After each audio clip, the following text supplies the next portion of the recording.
Hello, everybody. Welcome back to episode 107 of the Podcana podcast. This week, we are joined by Brendan.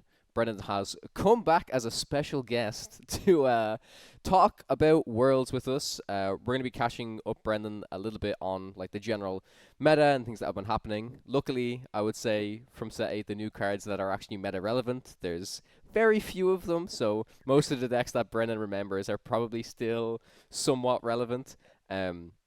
But yeah, obviously we're going to be diving deeper into the Worlds format. Worlds is going to be taking place this weekend. We're super excited for it. Don't forget, if you, of course, go and watch the main stream. It's going to be an amazing event with some amazing casters. But if you want some deeper analytics, we have Moyen and Speci casting the event as well on Speci's channel. Is that right, Moyen? Yep, on Speci's YouTube and Twitch. Awesome. Cool.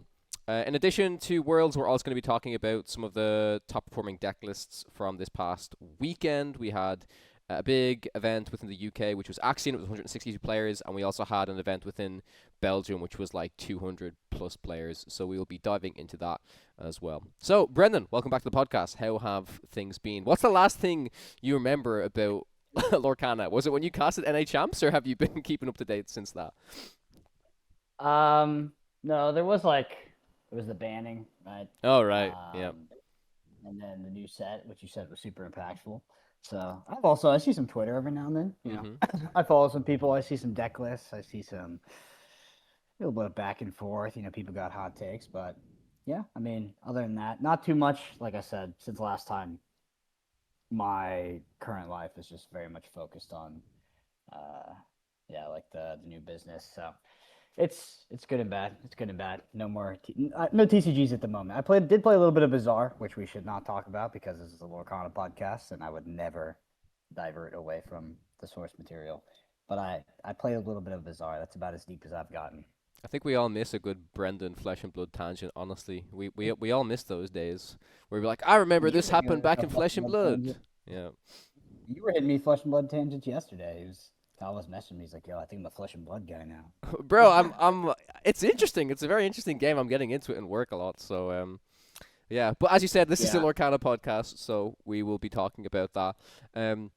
Quickly, we're going to actually jump into our building section because it's quite small this week, and then we're going to get into all of the juicy bits talking about the Worlds format and getting Brendan's opinion on the format itself, right?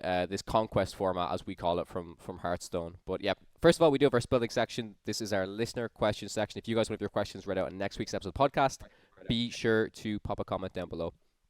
The first one is from Face Plant. They say, I'm very excited for rotation and a meta shift. It's going to be so much fun. I love steel, but I'm getting tired of seeing it at the top. So it's an interesting comment because steel is one of those colors that we have talked about a lot on the podcast in terms of it pairs super well with certain colors. I would say primarily emerald and amber. But when we were talking about the Worlds format in general, it was just always funny how we talked about how it's super important that amber pairs with a strong ink pairing, if that makes sense. Because amber is technically one of the weakest colors for general ink combinations, and so therefore if you want to play like amber steel, that's probably the best combination for that, right? Besides that, I guess you could say amber amethyst for some hyper aggro, or amber emerald for some Churnadogs hyper aggro, / you could play the discard songs deck that I play. But yeah, I think steel pairs nicely with quite a lot of colors. Right now, I'd say the only one that hasn't done the best with is maybe ruby steel. But who knows? That could change within rotation. But yeah, just in general, I was literally saying to Moyen before the podcast, like, I'm super hyped for Worlds this weekend, but I'm just more excited for rotation in general. I think once set 9 hits, you know, red purple is not going to be the red purple that everybody's been playing for the past year, right? It's going to be like completely different. So many of the staples are going to be rotating out.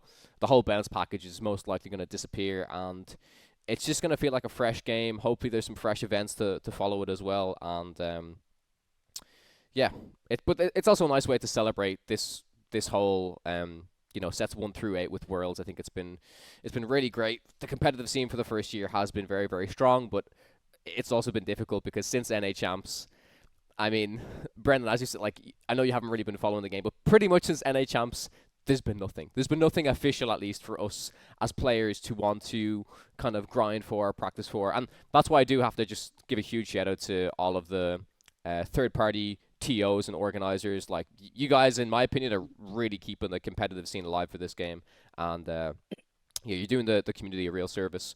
So, Yep. I guess general thoughts, Moyen. Go ahead. Just in general, I mean, yes, all the credit to third-party organizers. I would say then, but it's not enough. They can never save a competitive scene. It's like they can do damage control, right? The game is taking less damage from missing communication than it would be if these didn't exist. So it's great that they exist, but I think every day right now that we are kind of left in the dark, I think that the game is kind of hurting a little bit. So I'm very hopeful that at Worlds we get everything that we are hoping for in terms of communication. Mm-hmm. Yeah, I'm a big believer in aspirational content, or yeah, I think the word would be content. But competitive TCGs are not for everyone, or the competitive aspect of TCGs are not for everyone. But I think that even if your goal isn't to be a world champion, even a let's see, we can even say a store champion, it's important to have that thing that you can reach towards and look forward towards as a way to sort of test yourself as you get better. Um, and I think when games lack that, it I try to be unbiased because I know for myself personally, it takes a lot of the answer to the question, why am I doing this, out of it. But I think even for your casual enjoyer, just having this thing to kind of look up to is like, okay, this is where this goes. If I keep getting better, if I keep improving, or this is kind of the path, and there's like this great display, and you get to watch people, and there's storylines, and it just builds so much more character and like empathy into the game, I think, than something that lacks a competitive scene. Even though the competitive scene, it's probably not profitable unless you're Lorcana and you give out promos and then it's like $60. It's probably profitable, but say for the most part, it's unprofitable, probably all in all, and it doesn't apply to most of your player base. Most of your player base is casual. But I still think just the concept of competitive existing and it being like this high integrity system that people respect and they can sort of aspire to creates this sort of perpetuating content in the game where you can like get better and you can like slowly kind of climb the ladder. And I think it's fun for people from casual all the way up to people that are hyper competitive. For sure. Yep. I think it's I mean the easiest comparison to do is like two sports where I mean you basketball is more fun because the NBA exists even if you don't have a chance to play in the NBA. And it kind of works the exact same way I think for TCGs. I agree, definitely. Brendan, I want to pose a question to you. Do you think that moving into like the next season of competitive events and stuff like that, would you like to see another tier of event that's maybe say between the stages of store championships and DLCs? Because that's like a huge gap in players, right? That's like maybe max 50 player store championship in a big store compared to what was it, like a minimum 1,000 player. Maybe there was a 500 player DLC. Melbourne was 500, but usually was like 1 to 2K. Sure. I mean, I'm trying to think about what it would be if it wasn't, if it was sanctioned by Lorcana, right? Because they have the store championships, which are kind of sanctioned by them, but then they're effectively hosted and ran by the local game stores. Mm-hmm. So something that's larger than that. I mean, I don't know if it would come from the top down. You see a lot of these tournaments in other games, but they're mostly third-party tournaments. So what comes to mind for me is like something that they run in Texas a lot for Magic, which is like the Hunter Burton Memorial. Like it's not necessarily a Grand Prix, but it's still like this high-level event where they put up nice cash prizes. They have commentary, all that kind of stuff. To answer your question directly, like I personally don't feel like they need something in between that because I think that while the gap is large in terms of players, it's not like a large gap in terms of, I guess, like a different environment. I think it's a pretty similar environment to store championships. It is the next level up. You are in the competitive rule set. There's a lot of people, and it is a different vibe, but it feels like a natural progression to me. Outside of, okay, I went from my store championships and wherever small town, which was like 15, 20 people, to a 2,000 player tournament. Like that's maybe a bit of an undertaking, but I think it's a good problem to have. What I would rather see them do is have more of the larger tournaments and also just increase the player cap, because I felt like when I was a part of the competitive scene, the biggest pain point for me was just like not even being able to enter those tournaments sometimes, and not being left out didn't feel good. No, I get that, yeah, for sure. And I think I'm really hoping they've seen the demand from the previous events, and I hope they're ready for a big influx of players to who are eager to play and be more competitive.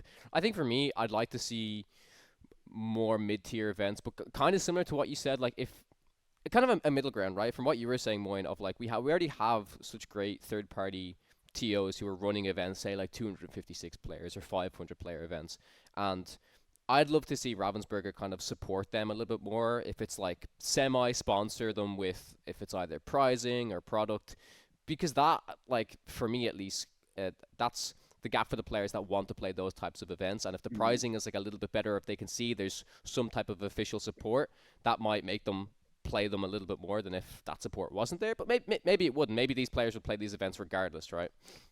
Yeah, like I want to piggyback off of that because I think we're like at that point in Lorcana. We've kind of passed this inflection point. But when it comes to curating a third party tournament environment that's healthy, robust, active, prize support is great. Like I would love to see them like add some promos and pass it down, but I think it's way less important to some of the other factors that help these sort of scenes flourish, which are comprehensive rules, comprehensive judge programs, good tournament software that functions and works, maybe some sort of back end incentivization for people to play these things. Like in Flesh and Blood, they have like ELO and stuff like that. When all of those pieces come together, if the demand is there, people will go to meet that demand. It'd be great to have promos and stuff, but a lot of those other pieces, like when they're in place, I feel like, yeah, I mean, the scene is just right there for the taking, because if there's an appetite to play, then you'll see TOs jump into that role. For sure, yeah. I don't know if you've heard, Brendan, but they currently they're rolling it out for the set champs this season, but they're moving away from Melee.gg, and they're going to be using their own platform. It's the Ravensburger Play Hub, and it's I've seen some people use it at their locals already. They say it's pretty robust. I would love to see it like be integrated into the current like Lorcana companion app, so that's just like easily accessible. Because I know that's like one of the biggest gripes with Melee is just like, oh, it's never loads, it's so broken, there's so many bugs, and it's also still like a web based browser client. So I guess it's a little bit harder for people to access when they're on the go and stuff like that at tournaments.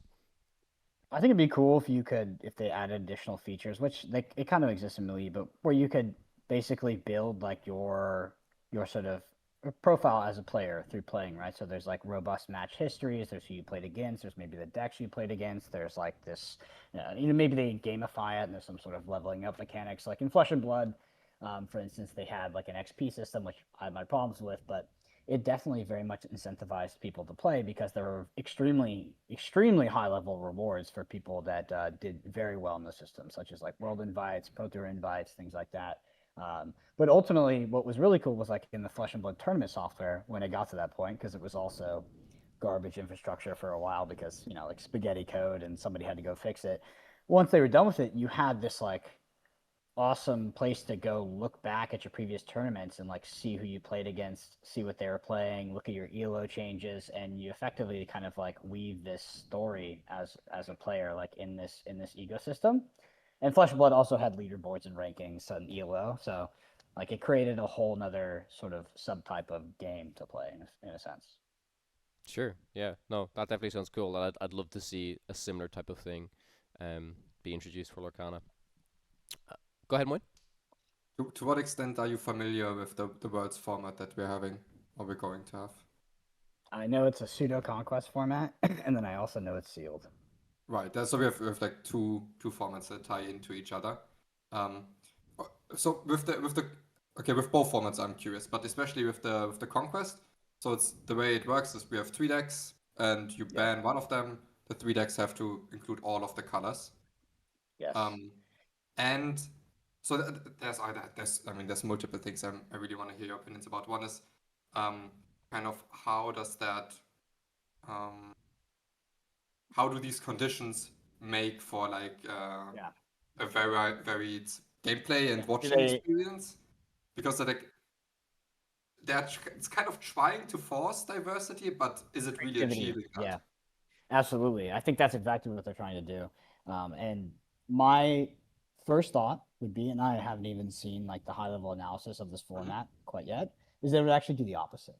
I think that it would like it's really the must contain all ink colors that I think is probably going to put people in a position where there's most likely in a almost objectively best lineup to bring. There might be a secondary lineup which is close, and then I would be surprised if there was like a third lineup that if you were expecting, some sort of metagame, you could bring this because the the having to put every single ink color in there is actually very very constraining in my opinion. Like because every decision you make with one deck sort of simultaneously affects the other two.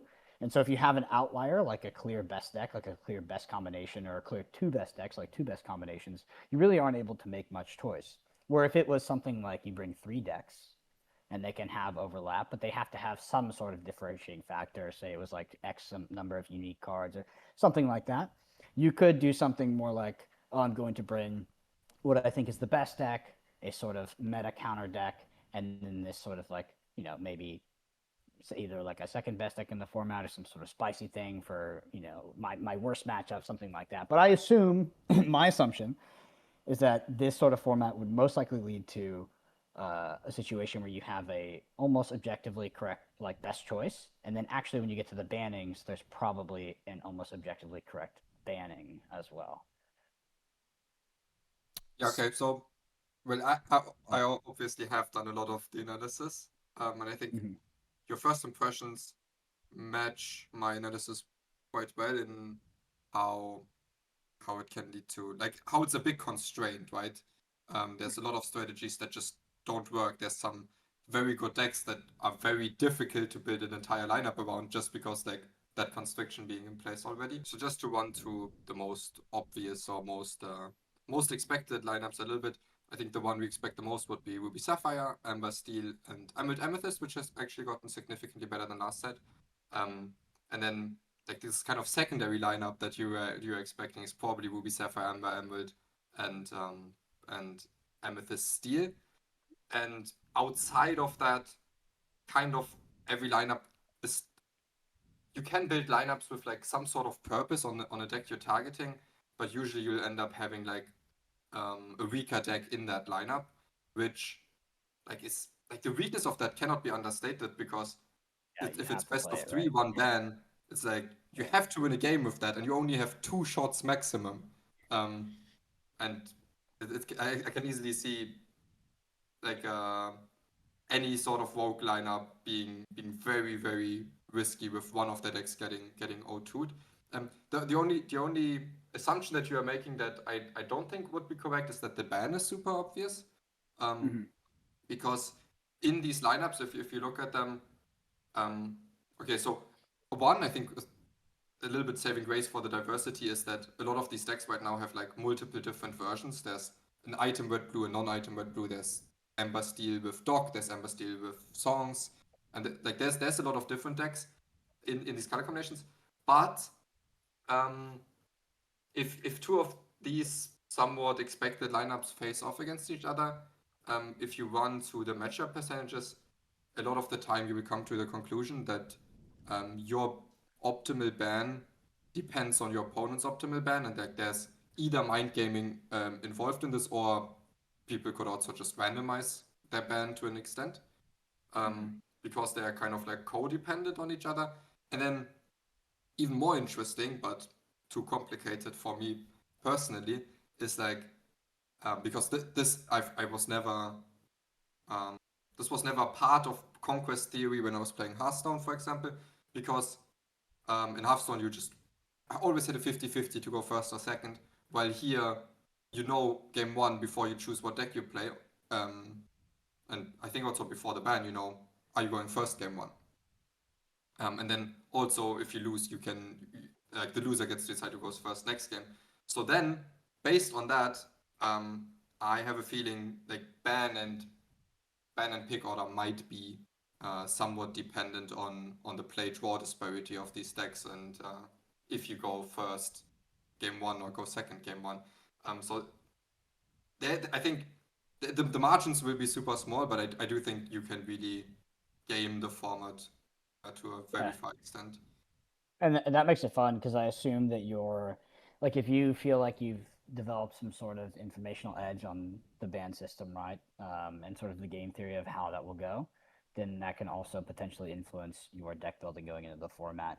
I'd be surprised if it has like a large impact on the actual color combinations you ring, but maybe some of the cards that you include in the list, if you're able to manipulate the sort of the banning portion of the tournament, which in a way that you think is favorable to you. Like if you think you have some sort of informational or strategic edge through that, that would make it very fun. Like that sounds like the fun part.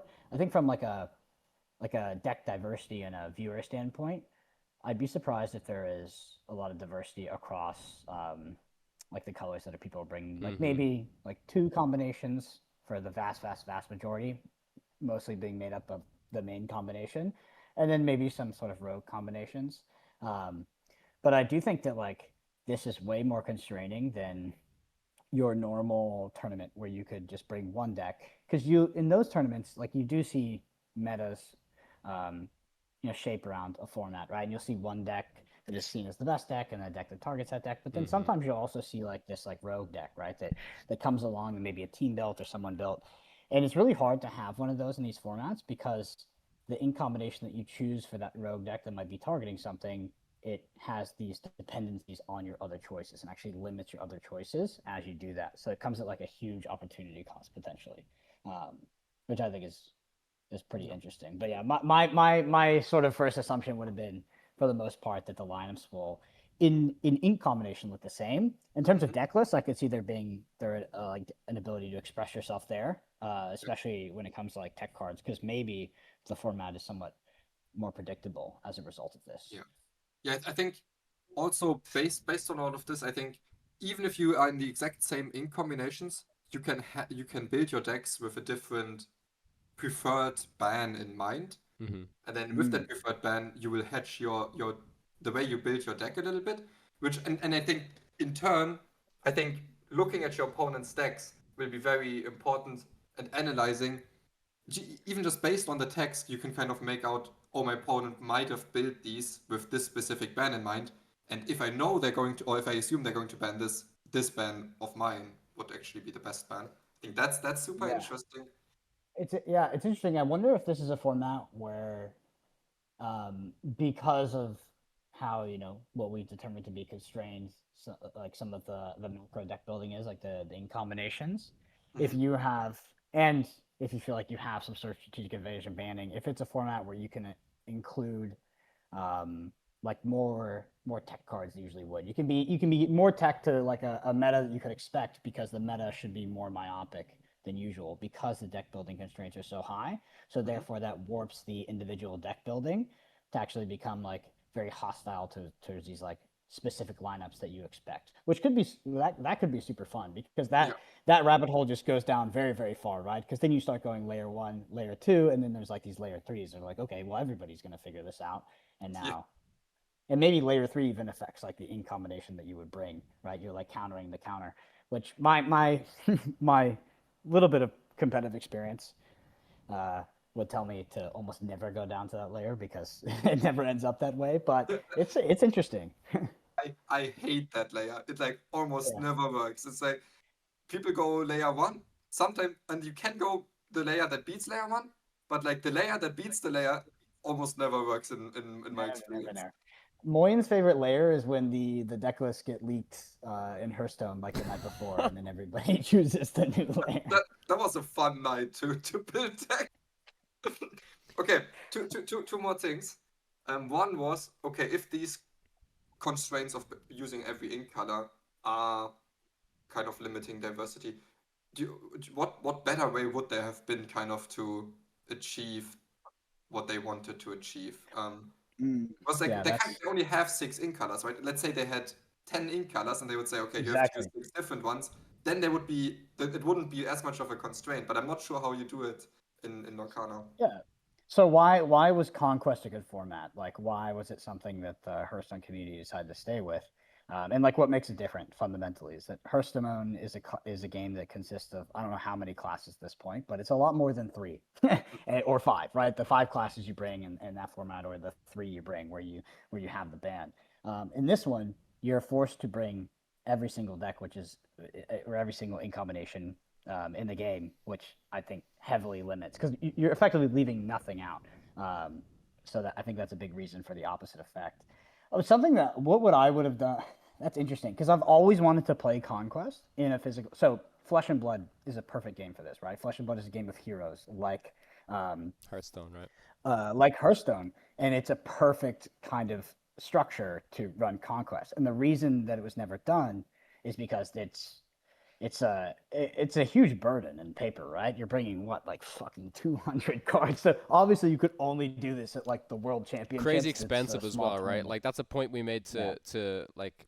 And listen, I understand a lot of people watching this might be like, I've seen comments where people were like, oh, I don't care about this format because I can't play this format. For me personally, I disagree. I think it's still quite interesting, and I've seen some local game stores that are running this format. Anyways, people get to test it out. But yes, like the difference, I think showing this off for like a 28-player Worlds event is like super cool. You see like the top level players having to do these like interesting deck building decisions and bring this lineup.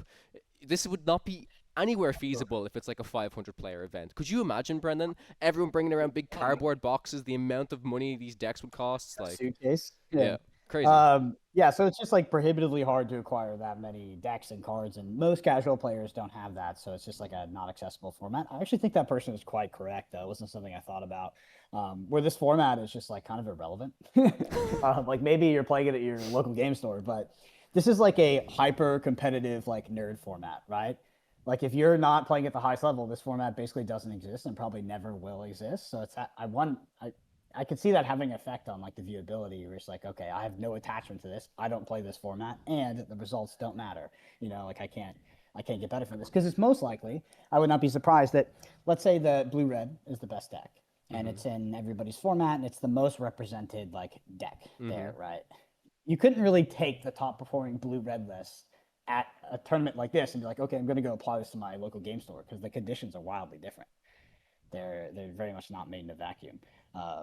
That's funny. So how would we achieve this effect without, in a different structure? I don't know. It definitely does not include every single ink combination, in my opinion. Boy, I'm assuming you've probably thought about this. Were you suggesting repeating inks, Moyen, or something like that? Or I don't know if that's something you mentioned that maybe they could have done, or what would be your thoughts if you could repeat, like, I don't know, the same ink twice? Does that like completely change the system? Is it like good? Is it bad? I was just curious how Bren would fix the issue. I was just asking the issue, but the first idea that would come to my mind while I was thinking about it would probably be, you have to just like in those 3 decks, maybe you have to use 5 different ink colors, but then you would have to be very careful, because you don't really want, if the players conclude, oh, we're all not going to play the same, like they're all leaving out the same ink color. That's probably not what they want either, where no one's playing one of the colors. But in general, I think if you make the constraint a little bit more, like a little bit wider, it would actually lead people to more different strategies, even if it's a possibility that, okay, no one would play, I don't know, Ruby or something. But I think that's probably how you achieve it. I think so. I do think that, okay, yeah, if I was going to give my short answer, I would do 3 different decks, 3 different ink. So like you can overlap, like you could have blue as like a base for every single deck. Like it would just have to be 3 different combinations. That's kind of cool. Something like that, because then you would still have this game theory of like, okay, blue red is the best deck, and I'm banning that 90% of the time. And now we're playing these less represented decks in the meta. They still might be Sapphire based, but they're not. What I'm assuming Lorcana is trying to avoid, outside of just like putting on a cool format, is they're trying to avoid like, this like, I guess like super dominant 1 deck meta, which I don't think would have happened anyway. But I would have. That's definitely what I would have done. That sounds super intriguing to me. Like I really like the idea of you pick one as a base, because like if you pick Emerald, right, like you could do Emerald Steel, Emerald Amethyst, and like Emerald Amber, right? I wouldn't even do it as a base. I would just do it as like, you could if you wanted to, right? So like you just have to have 3 different decks, right? Different ink combinations. So you can't have like 2 blue steels. So, but you could, if you wanted to, do an Emerald base. I don't know if I would put in you have to pick one as a base, because I think everybody would probably pick. And then nobody would At that pick point, it amber gets probably, very right? strict. Yeah, which is exactly what you said, Moyen, is you don't want a certain ink to kind of just be pushed away. Oh, nobody's really touching this if you have to pick it as a base, I guess. Yeah. Oh, I guess okay. So now that you said okay, we could just leave it all open. I think that's valid. Probably still it wouldn't rarely be optimal to have 3 decks with that same base, because not a lot of colors agreed. have 3 good combinations, and then they Sure. all don't have to be coherent. But I think maybe okay, let's say the only restriction could be every color you can only use like a maximum of 2 times, so you don't have it like in every deck of your lineup. Yeah, just okay. Conclusion: I think the constraint is a little bit too strict. Maybe if if it was a little bit more wider, I think it would make for a more diverse format. Okay, next point I wanted to talk about. This entire going first, going second thing, how much will it impact your lineup building? Like, off the top of your head, do you think now you would be much more inclined to pick a deck with wider play draw disparity to have a deck that you can like always play when you know you're going to go first? Or would you say that's not enough of a factor for you?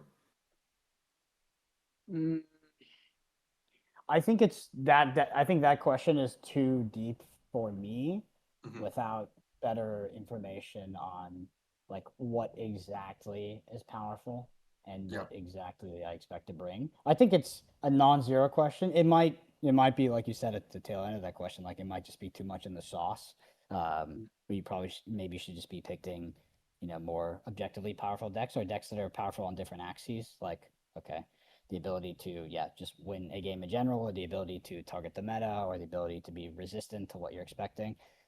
So maybe this is a factor that's not super relevant, but I think for me to answer that question, I just don't have enough information to be honest. Yeah, I mean, I guess the meta hasn't changed too much, but the thing, like to me, I also don't quite know how to answer the question. Like, of course, there is value in having a deck that's good to go first, but the thing is, usually, I think okay, this because so far, let's say before set 8 in Lorcana, right, all of the decks that were really really good going first were usually pretty bad decks that were just like that, but this was their one strength, that they could like roll over you when they go first. Yeah, they could cheese you. Yeah. And I personally, I'm a little bit skeptical that like the value of a going first deck is high enough to offset probably the power level of that deck being a little bit lower than the other decks. But yeah, that was just interesting to me, that that has to be at least a factor you're considering when you're building your lineup. So when you're speaking about that, are you basically, as an example, right? This might not be the exact thing you're saying, but as an example, a general aggro deck, is it worth bringing something a little bit more oriented to say, if I know I'm playing this going first, I have such a higher chance of kind of, as you said, being able to kind of sweep, or is that in the context of any, not specifically like an aggro deck, but one that is, because like I just say in general, we all know this as well. Like going for first in Lorcana, we know it's good for every deck, right? But Yes. you're saying specifically like if you know you can play this deck going first, you'll be fine and you'll just win, type of thing. So that too, just to clarify, in this I believe I understand the format. It's like you would also never have to play that deck going second, right? You basically can bring a deck that you would only play going first. Yeah. Because you could always pick it to be the one that you play first with. Yeah, I mean, unless I guess if you win, let's say you win game 1 with the other deck, and then you'll have to go second, but you still have to win with the deck that you might but want then to go first. Then you get your game 3. Correct. So you basically you guarantee an ability to be on the play. You guarantee like a favorable play draw for this deck that is skewed towards winning on the play. Yeah. I guess if you lose the die roll game 1, then you would pick the other deck, and then if you lose that game, then you get to go first. If you win that game, yeah, I mean, I think you always get to manipulate it in a way where at least one chance you'll have with that deck on the play. So I want to dive in. Sorry, Brendan, go ahead. Well, I was just thinking, like, I mean, that sounds not unreasonable at all. Like we could be cooking like a little bit too much. Like this could, we're on the layer 3 of like building decks right now. But like if you have a deck, like if the play draw disparity is very significant in Lorcana, and the meta shakes out in a way that there aren't some power level outliers where this doesn't make sense. You have a deck that you can basically always guarantee this like kind of like free roll play equity on, and you never have to play it like twice on the draw. Like I don't see why not. It seems like a solid reason to consider. Yeah, okay. And so I've kind of highlighted all of the upsides with it. I think the downside with that is you kind of make your queue order more predictable, where then your opponent might be able to like cherry pick the matchups, because if they know you have to pick like kind of for the play draw disparity, and if you don't, then they get some value out of that. So like there is still some downside in it on top of maybe the deck being a little bit weaker power level, but it's just I think that there's still a lot of strategy that goes into this format, even if people will be largely on the same color combinations. Cool.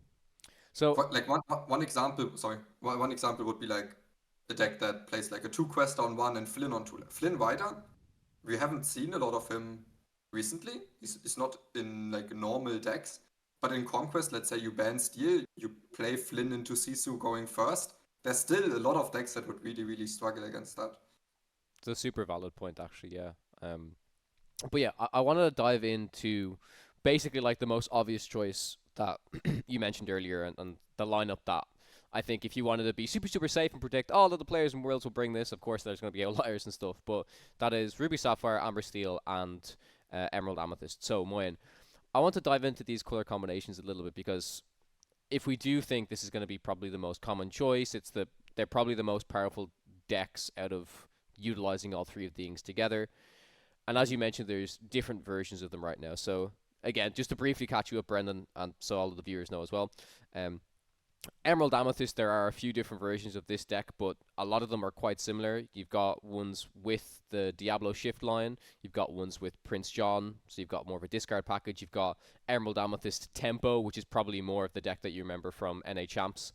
But a lot of these decks, they're quite similar. Maybe they focus more on the discard package, maybe they focus more on the anti-evasive stuff with like the 460 Yago, the Peter Pan Shadow. Then for Amber Steel, as Moyen mentioned, you've got like the songs version, and then you've got more of these aggressive versions, dock versions. There was a new card this set called Lady, which is a 3-cost inkable 2/2 that quest for 2. When you play it, you get to play a 2-drop for free. So there's a lot of these aggro kind of Amber Steel decks running around. And then for Ruby Sapphire, you have the item version that Moyen mentioned, which kind of has workshops. You've still got like maybe a 1-of dime, some big Tamatoas, and then you've got the DKP Red Blue that we've all known since set 6, since he won that event with it. So to pose this question to you, Moyen, and this might be getting a little bit deep, if you assumed that everyone was going to bring each of these ink color combinations, do you think, and the answer is probably no, do you think there's like an optimal, I'm going to say optimal rather than obvious, choice of which of each of these decks from these pairings do you bring? Like, do we think in general, like, it's items red, blue, it's like normal steel song? This is a very, very difficult question, I understand, right? Because this is the question that a lot of these players are going to be thinking of, right? But if you really expect these 3 ink pairings, like, do you think there's, with enough work, you could probably figure out, right, these might be the most correct ones to bring, that seem favorable into each of those variants, right? Yeah, I mean, I think you can definitely work enough on the list to work out your preferred ban, how to build like which of these versions of the decks to play based on that, how to hedge the deck builds a little bit to be favored against them. The question is still a bit broad, right? Because even if everyone's playing these color combinations, to build what's supposedly optimal against the field, you would not just need to know the color combinations, but also like the kind of sort of deck that they're playing. If they're playing discard green purple or not non-discard, like that could change what optimal decks you're playing that. I think I think there's some broad guidelines, right? If you want to play red blue, I think the shark version, then I think to protect it, I would kind of be willing to build the rest of the lineup around a green purple ban, because I think that lineup's that matchup is quite weak. And then in turn, because you're not banning Ember Steel, then your green-purple needs to play a lot of Ursulas and ways to combat tempo against Ember Steel. Your Ember Steel needs to play like probably Ariel and Zeus to deal with the shift Rhino line which we got in set 8. So you kind of build the rest of the lineup around that. But if you play like if you want to play items red blue, then maybe you're a little bit more okay with the green purple matchup. And then like all of those things, like there's a lot of micro adjustments that you can do within the lineup, I think. That's very fair, yeah. I imagine that's a lot of the stuff that the players are going through at the moment. Because, like I said, I think it's fair to just from a baseline assume that that's... Because that's what I would imagine is the best thing to work off of. Because there's no way you can then figure out, oh, I'm going to try target if they have this line, if they have this, if they're running a little bit spicier. Like, this is the safest bet that most people have been talking about. I think it's safe to assume that players should have a general plan, like you mentioned there, going into Worlds, expecting this lineup. This is like there's such a funny paradox going on here, where like if they, and I'm not saying this is exactly how it's going to play out, but just theoretically, if they implement these kind of constrictions, which make the meta predictable to an extent, right? At least in terms of like these sort of like high level deck archetypes, not even archetypes, but in combinations, like it should give you more room to be degenerate with some of the cards that you include in your deck in a game without sideboarding. I'm really interested to kind of see how people push these lists if they feel like the matchups are potentially more predictable in this kind of format. Because that's one of the things that makes it kind of interesting. It's just, you have this push and pull of including cards in your deck that function. They're very specific uses, but they can also be used as resource cards. But you eat the opportunity cost of it not being this sort of like core functioning card of your deck. And yeah, I wonder what you're thinking more in terms of like how like teched can these decks be? Like how spicy can you get? I think it really depends on your read on how many people are actually going to be on this lineup versus if you try to find stuff that actually has a good chance to beat it all of this time, and you think, okay, maybe there's some reasonable lineups some other people could be bringing, and then of course your decks have to be built for a little bit of a wider meta spread. But if you come to the conclusion, I think most of the decks are actually going to be on these exact ink combinations, then you can definitely tech that quite a bit. For example, Ruby Sapphire, you can just play Flynn, and I hate Flynn in Ruby Sapphire. But if you expect this ink combinations to be the most played ones, maybe you ban Steel. And even Green Purple at times really struggles with Flynn because they play like very, very low strength characters, and then you have Flynn in the mirror and against Green Purple. I think there's a lot that you can potentially do. But then even if this lineup is technically the best one, if you go too far down in the source and you like build it completely to beat this lineup, and then you face someone playing something else, even if it's a worse lineup, you might still be worse off against them just because you hedged your deck so much. For sure, and that is like the push and pull of the deck building. But if there was ever a tournament to do that, and I feel like honestly, if this was a open 2,000 player tournament with this structure, I'd probably be looking to do things like that. But if you're talking a few players that are invited, that are all going to be, coming to these sort of like, you consider to be almost like reasonable conclusions about the metagame. I feel like this is like absolutely something that I would be considering, probably more than I ever would in another tournament, is sacrificing like consistency and sort of general power for these almost like silver bullet cards that I believe my opponents wouldn't be able to deal with. One thought experiment that I've come across watching the Artacast this week was kind of their LD and Artabucks, they're very different in their mindset about how they would go about building the decks for this. Where it kind of seemed like Artabucks was happy playing a similar lineup as the other ones, and then it coming down to like the small edges you can still gain in deck building and executing, even against the very, very top players of the game. Whereas LDs kind of seemed to lean more in a way where he would much rather try to find any edge he can find in the deck building and play something completely unexpected, because he might not expect to like be able to get enough of an edge just from piloting alone. Yeah, well, I think that the sort of like the payoff, right? So like the ROI on making the kind of decision, like the second one, right, where you take your deck, it should be theoretically higher in this tournament than any other tournament, because the edges are smaller, right? So your consistency, theoretically, and I actually am a big believer if you just play the best cards in the best deck every single time. But if I was to cook, because the margins are lower than they usually would be, the pool is smaller, the meta is potentially more predictable, you actually should receive a better potential outcome by, I guess, building a deck more generally in a format like this. This would be the one to do it, in my opinion. I really hope now we see some. Well, of course, it might not even be Moyen, right? But it would be hilarious if we watch Worlds now and like lots of the Red Blues are playing Flynn's, and Moyen's like, "That was me, that was me." All the Worlds players listen to the podcast, you know. No, I'm kidding. Of course. What I like about this format, because what I like about this format is that it's intellectually interesting.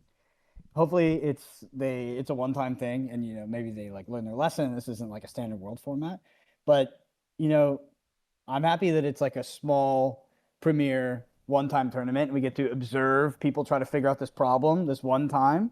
And also, we're not playing, so we don't have to stress over it. It's like, oh my god, like my my whole Lorcana career is culminating to this like ridiculous format. And also, we get into sealed. We can talk about that later. But I think that this is like, from a thought experiment, this is like pretty interesting. It might not end up that way, which, don't get me wrong. We can talk about all the craziness of this format. We can show up on the day and everybody's playing the same lineup with the same decks. Like, that's very possible. Don't get me wrong. But I think there is a lot of game theory that goes into it, especially because there's not really a lot of precedent for this. It's not like you can look back at Hearthstone, Conquest, and be like, okay, I can extrapolate a strategy from this. Or you can look back at, many other previous Lorcana tournaments and be like, okay, this is how I expect this metagame to evolve. Because even if this had been a single deck format, being invite only and such a small player count and being the World Championship would have also just been like its own hyper differential meta, right? This would have been like, it's hard to extrapolate something like a 2,000 player tournament to how are people going to behave at the World Championship, right? It's more sequitur, it's better, but now that it's like this random new format, it's kind of the Wild West.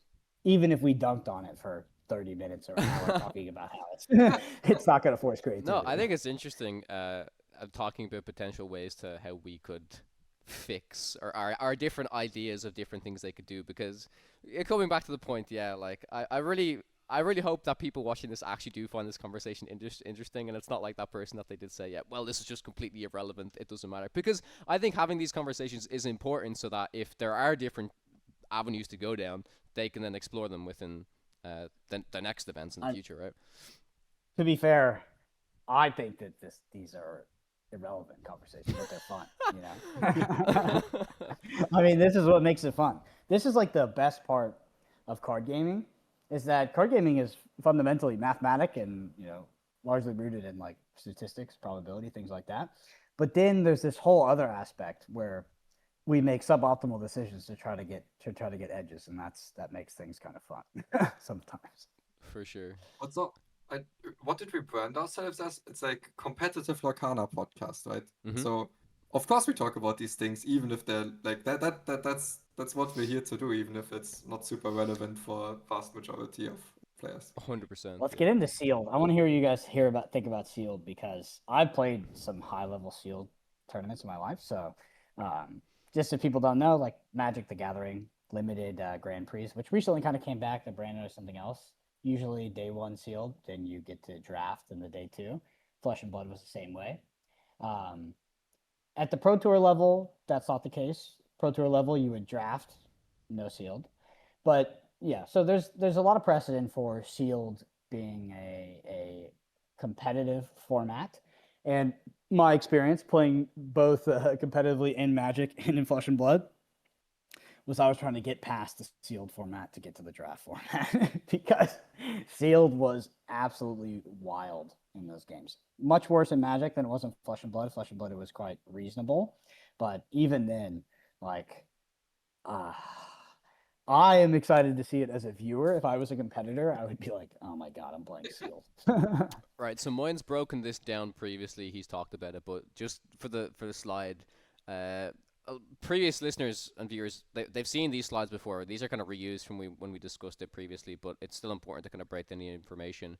So if you're not familiar, feel free to read. But Moyen, if you want to kind of extrapolate some of your previous thoughts of when you've been testing this and inform people. Sure. So yeah, my first impressions was just I was scared of the card pool not being big enough to make deck building interesting. So I went through, okay, how many cards is this actually? These 4 packs from each set, from set 5 to 8. Especially because you can only play cards from 3 ink colors, and so once you decide for an ink color, and if you have like on average, let's say 32 cards per ink, then to build your 50 card sealed deck, there isn't like that many cards you're leaving out, because there's also a lot of cards that you like that are very obvious. You're very obvious not to put into your deck. So outside of those, I was very scared of is the deck building if the deck building is kind of doing itself, I think that would be a huge issue, because I think the gameplay is also generally a little bit more straightforward than constructed would be. And now that I've tested it quite a bit in prep for Worlds, or for not me, for others people playing Worlds, I am actually positively surprised that most of the time there still seemed to be like, it seemed to be an interesting decision what ink combination you play, and even after that there was at least like, I don't know, 3 to 5 cards that where you were like actually thinking hard about which one of these do I want to be including for the ink curve, for the coherency of my deck, for power level, until what ink point do I kind of want to be inking, and maybe I have like a good 7 drop, but but my deck might be better off just inking to 5 and then not really going out of its way to ink much more than that. So that was interesting. At the end of the day, I do still think it's kind of like very very close to the threshold that I would set. I think depending on the packs you open, there might still be some like card pools where you don't have a lot of decisions on how you build your decks, and that can be frustrating. And I think it wouldn't have needed to be a lot more, but I think in general a few extra packs would have made the deck building significantly more interesting, just because you have like a little bit more options to really think about. Yeah.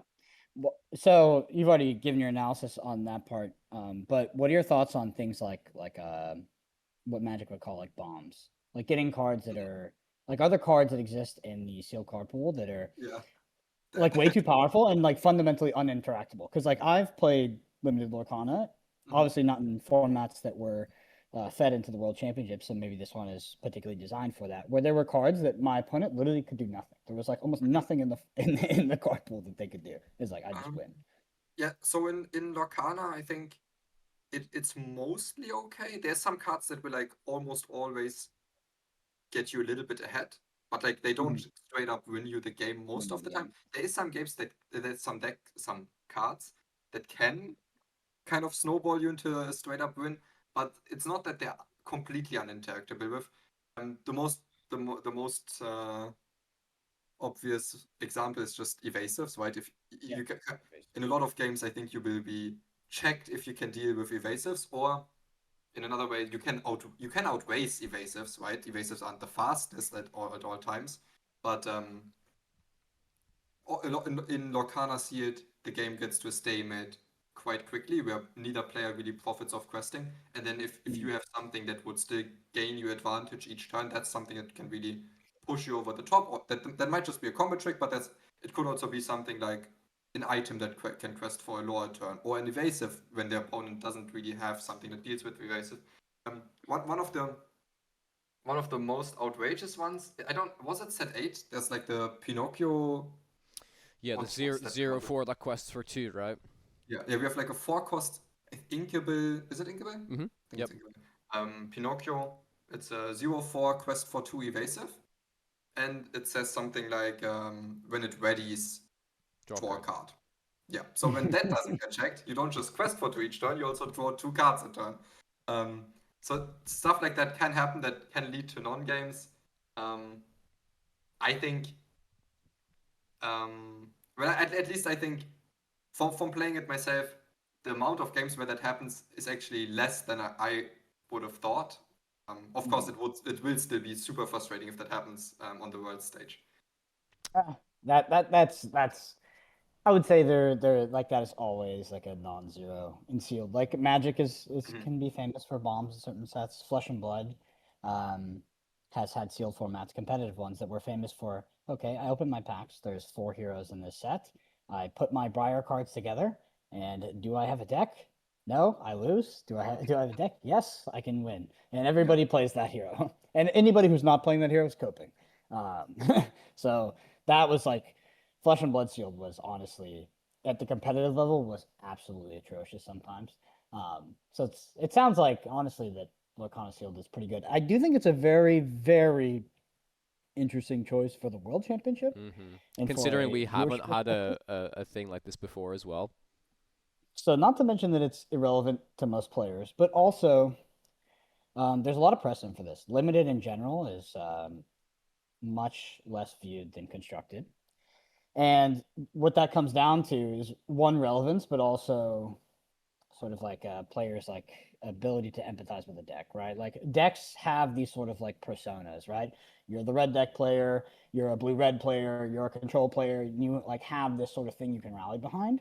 Limited decks sometimes are just piles of cards, right? And in draft they could be like, like in they could be like 2 colors, like, oh, it's a blue-red deck, or it's it's a Jeskai deck or something like that. And you can kind of empathize with it. Sealed is like literally just like a pile of cards.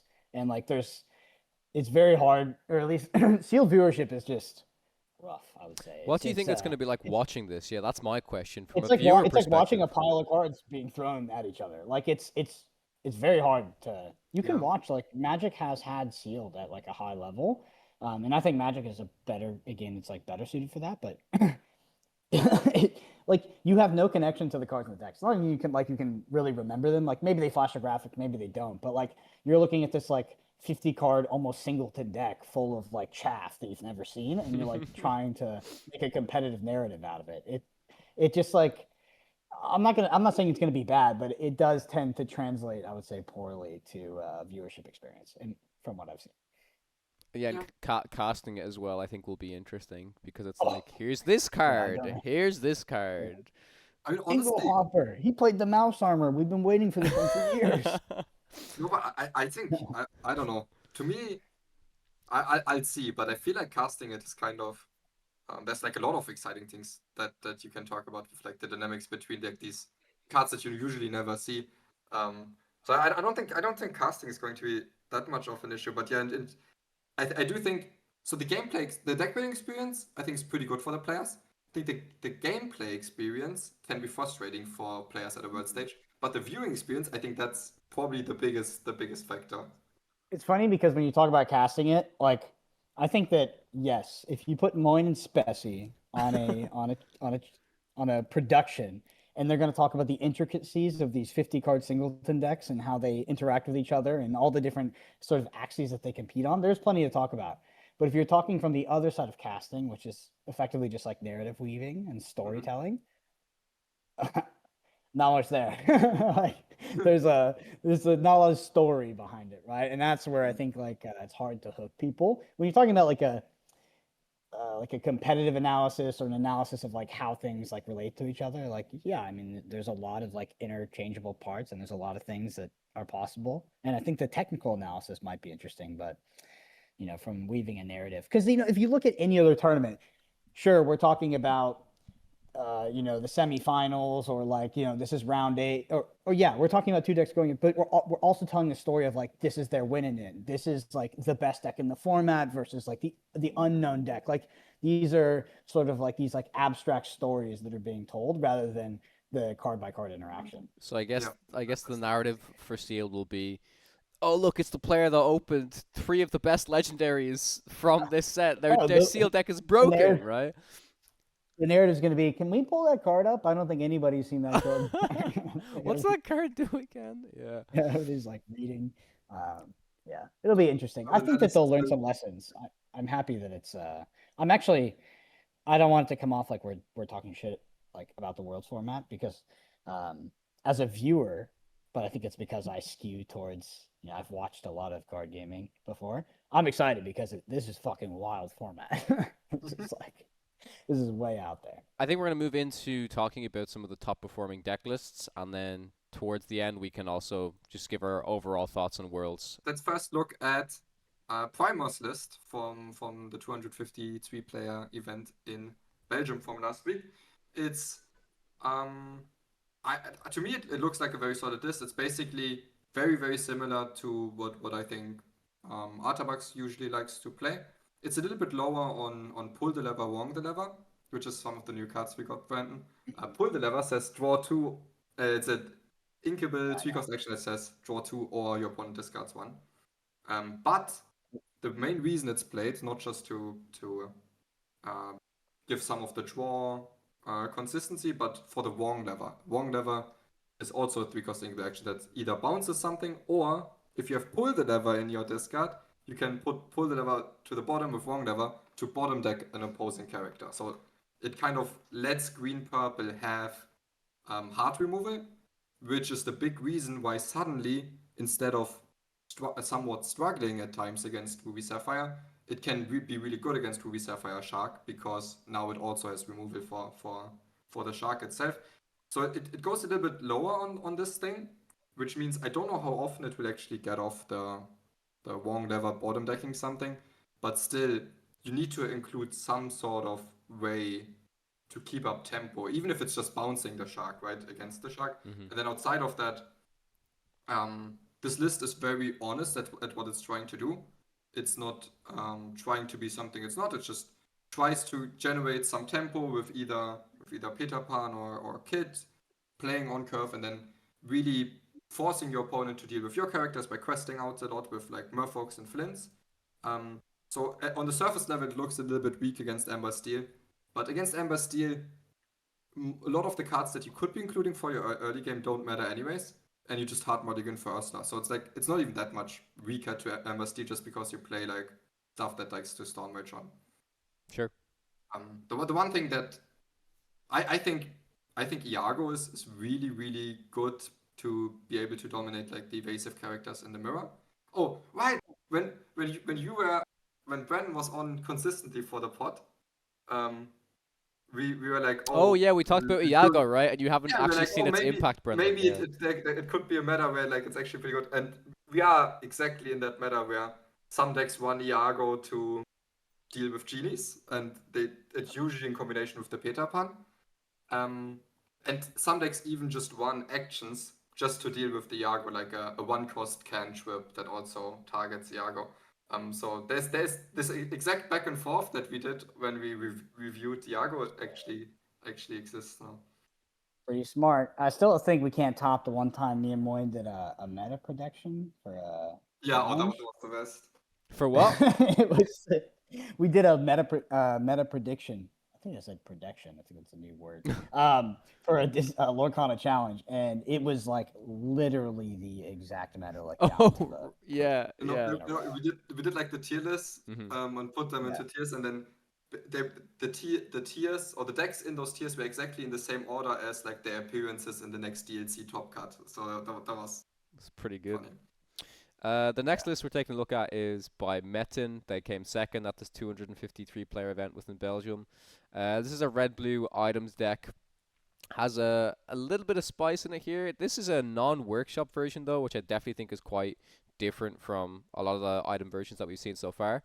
And yeah, it's got like a one of Merlin's carpet bag. It's got 4 Maleficents, so it's really heavy on the, I would say, like the mirror. It wants to play against other red blues, it looks like to me.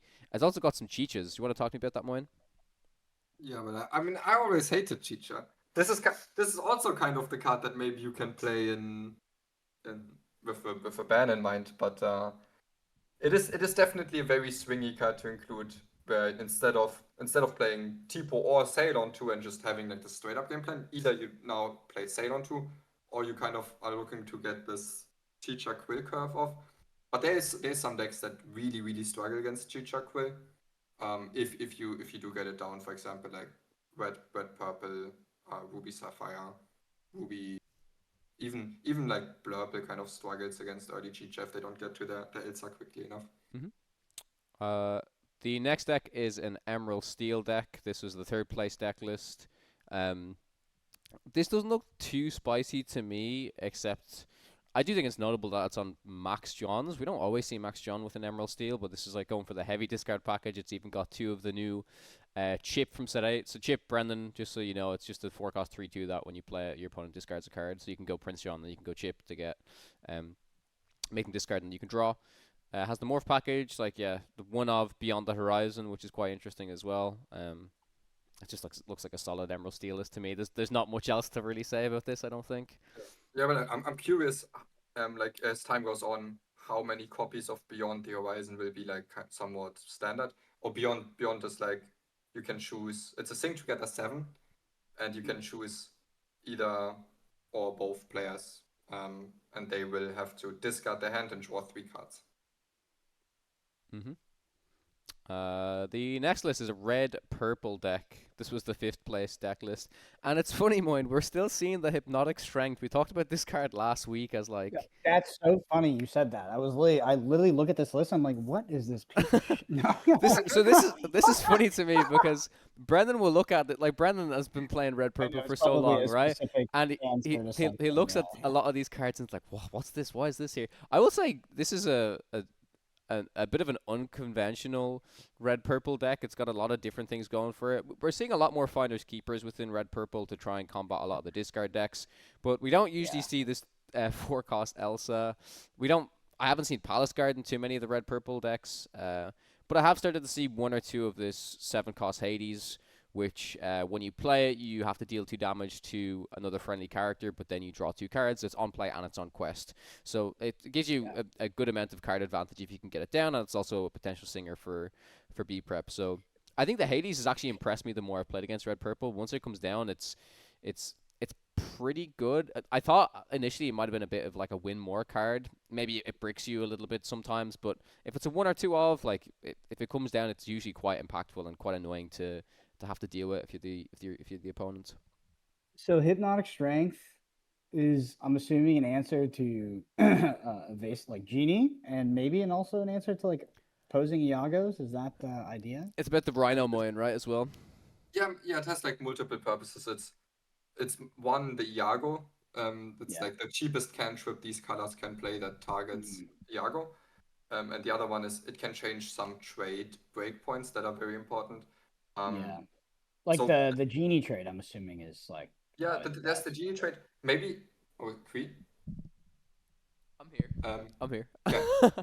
maybe next we look at an Ember Steel list, because that's like one of the main reasons why Hypnotic Strength can change a breakpoint. Sure, let me skip to it. Yeah. So we're looking at Colin Barker's first place list from the Sunday side event from Axion, which was 115 players.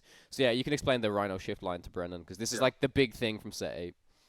Yeah, this deck kind of got like the most relevant cards from the new set. One is the Lady that we talked about, but the other one is the Rhino and the Rhino shift. The 1/2, the small one is just a 1/2 that says choose a character that has -1 strength until the start of your next turn, but it's not super relevant. It's just it's mostly just the shift base for the 4-cost Rhino, which is a shift 2 quest for 2, and while it has no damage, it has resist 2. This allows them to quest very aggressively early, and it can be tough to deal with at times, because to put any damage on it, you already need to challenge for 3, and it's very inefficient to take multiple trades into it. So, for example, in the red purple list, we saw like the Ursula from an Ursula set, which was just a 1/3 challenger 2, which can challenge for 3. And now with the Hypnotic Strength, it can actually like take out 1-tap Rhino. So both the Iago and the Rhino would be the main reasons why Hypnotic Strength sees some play in red purple now. Next list is the Purple Steel that won the main event with an Axion. Just a super solid dock bounce Purple Steel list. So get a lot of your characters down.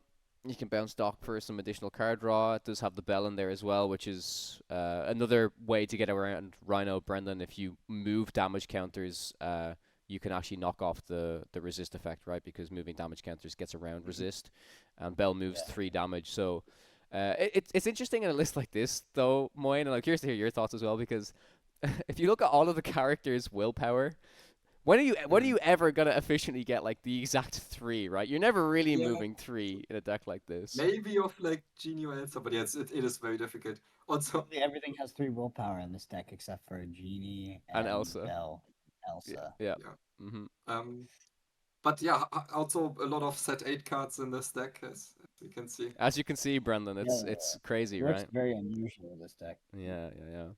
The next one we're gonna mention is just another version of Red Blue. This is more of the Maurice Workshop heavy item build.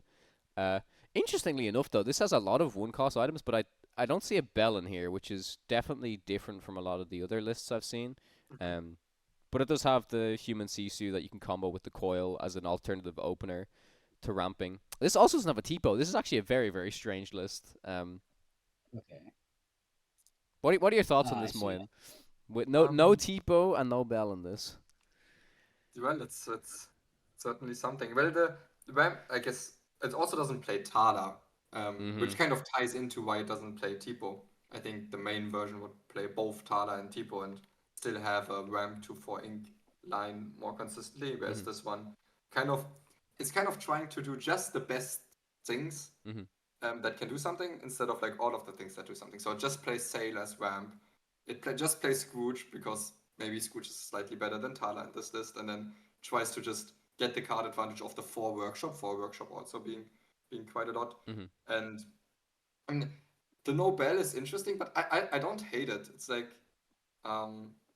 in a lot of situations you'd rather have any other card and just leave the item on the board, so you're actually building up for the Scrooge. It will leave you more susceptible to maybe fast questers, but instead make for like some great slow grindy matchups. Yeah, we talked about the Amber Steel list. We've seen we've probably spent like 2+ episodes talking about this list in general, so we'll skip past this one. And we've got to talk about Blurple. Blurple has been such a meme deck for so long, but I don't know which week it was from set 8, Brendan, but according to the data on Inkdex, it was like, I don't know if it was the most played or the second most played one of the weeks that Blurple, people are enjoying playing Blurple. And there's no doubt that the deck got better, but I guess we gotta maybe start putting more respect on the Blurple decks. Moyen, have you finally come around? Yeah, I know you've been a Blurple hater for quite some time, right? No, I'm not a hater. I call things as they are, and Blurple used to be It's very like it's bad. shit, so I called it shit. What? I mean, I think that the deck's okay now. I don't think it's like quite top tier, but it's a pretty good deck. So yeah, I mean, I think it's completely fine. I have nothing. I hold no grudge against it. Sure. Any of set 8 cards in this, Brennan. I think the most significant one is the Monstro. So this is the 8-cost inkable 6/8 that has Rush, quest for 2, and it says you can choose and discard a card to ready this. So it's kind of like a Scar, except you have to discard a card in order to re-ready it. But the idea in Blurple is you ramp up to it. Maybe you draw some cards with Finder's Keepers and stuff, and then you can kind of board wipe with this Monstro. And it's interesting. I've seen some decks run it, some decks not run it. Maybe it's actually, if you're not ramping like crazy, it can be a little bit too slow. Maybe the aggro decks can just take you out, but you should be able to deal with it because you've also got the Mims, the Elsas, stuff like that. Yeah, I think that's it overall for the deck lists. I'm gonna. Just for the Blurple. The saddest part about it is this is like the first time it's kind of a good deck, and I think for Worlds it's really it's basically unplayable, because as soon as you do play these 2 colors, the rest of your lineup suddenly starts to look very very weird, almost like forcing you to play. Maybe I guess you could pair it. I mean, you can play one other good deck, but like the last deck will always be rather weak. All right, yeah. So that's the deck lists for this week. Worlds again is happening this weekend. Super hyped for it. Brendan, will you be watching? The people must know. Will you still tune in to see how some of the Lorcana competitive scene is doing? Do you think you'll ever come back? I know you said with life you're very very busy, but like, what would entice you? I guess like if you had some free time, like what would pull you back in? Well, everybody has free time. It's my priority. It's probably a digital client, but also not a digital game. So maybe be a digital game. I feel like digital, like if it was like something like Hearthstone, it you just have to put in so many more hours to be like one of the best. Where with like the physical ones, it's kind of if you have more focused practice, you can get pretty good, right? Less grinding. But if Lorcana was what it used to be, with Pixelborn and with my friends like streaming and like that's probably how I would occupy my time with the 15 minutes here, the 20 minutes there, or like something at night I should be sleeping and I want to queue up a game or something like that. Like all those things are a possibility, but I think in terms of like my life, like I'm probably just like shifting away from gaming in general.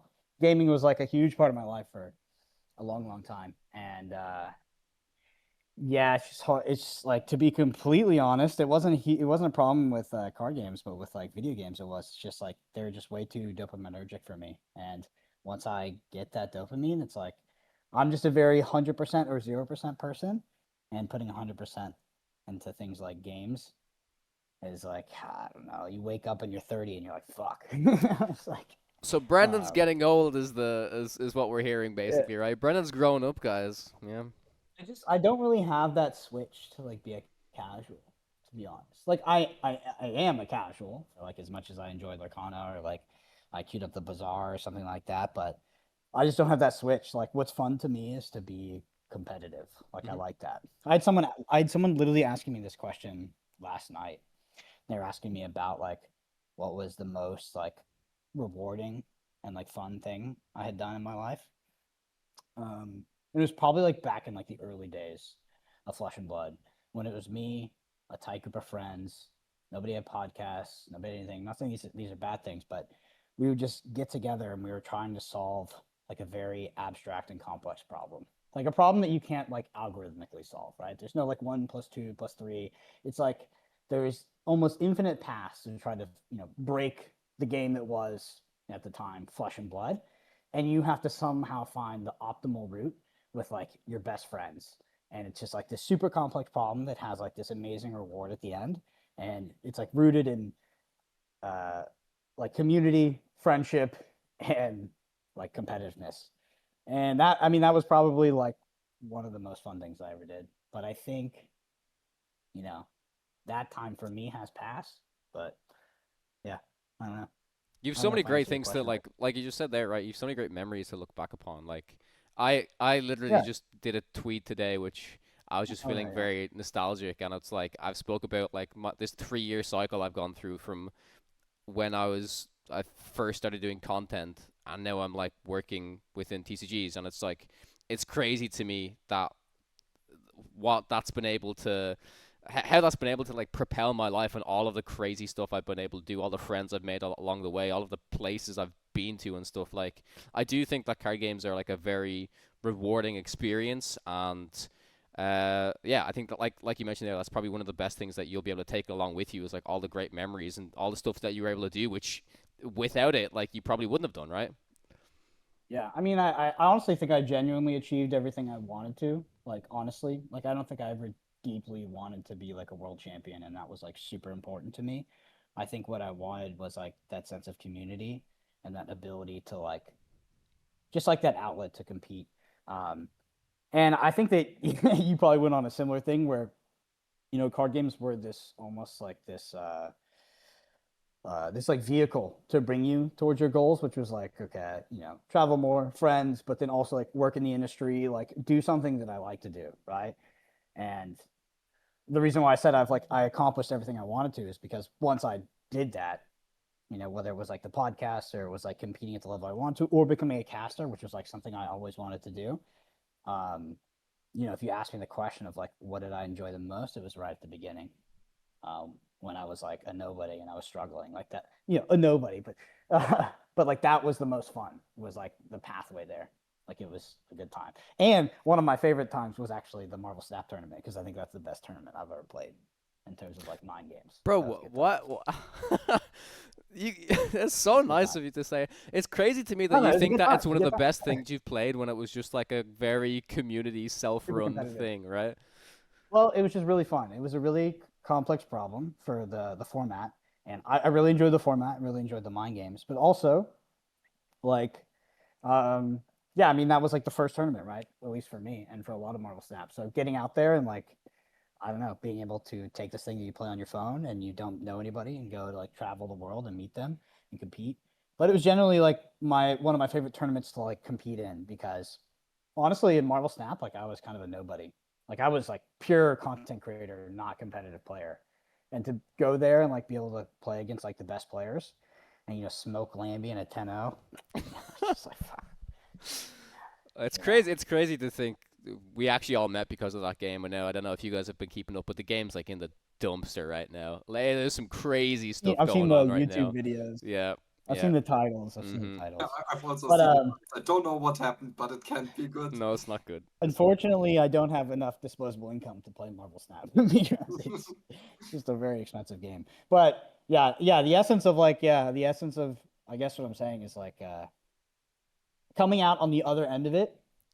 Like the only takeaway I really have is like it was pretty much that whole journey that was like that. Now that I look back, like that's what I value. And those you can never get that back, but it's because it's not actually like it's not a thing, right? Like it's more of a state of mind. It's like part of your ignorance and part of like your immaturity is like what makes it so exciting, you know.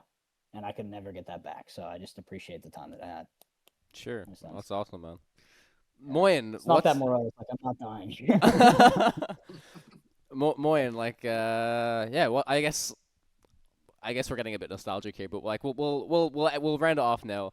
One of your favorite things from Lorcana that you've been able to do, or I still regret to this day that the three of us have never been together at a Lorcana event in person. I, Yeah. yeah, that would have been very cool. But it's very hard to pick and choose. Because for me it's also like at on the surface level, I just love to compete and I wanna be world champion at some point. Um, in like that's kind of the goal with every game that I seriously play.